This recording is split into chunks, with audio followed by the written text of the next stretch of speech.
ইত্যাদি মানে ব্যতিক্রম আর নতুনত্ব। হানিফ সংকেতের উপস্থাপনায় প্রচারিত বহুল জনপ্রিয় এই ম্যাগাজিন অনুষ্ঠান দর্শকদের কাছে আবেগের নাম। জনপ্রিয়তার নিরিখে বাংলাদেশের বিনোদন জগতে ইত্যাদি একটি মাইল ফলক সৃষ্টিকারী অধ্যায়।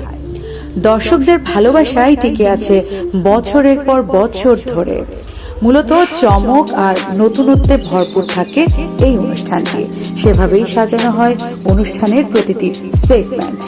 পবিত্র ঈদ উল ফিতরেও তার ব্যতিক্রম কিছু ঘটেনি। বিনোদন জগতে দুই ভুবনের তারকাদের নিয়ে একটি গান পরিবেশন করেছে ইত্যাদি। রঙে রঙে রঙিন হব গানটিতে জুটি বেঁধেছেন জনপ্রিয় সঙ্গীত শিল্পী তাহসান ও অভিনেত্রী তাসনিয়া ফারিন। গানটির মাধ্যমে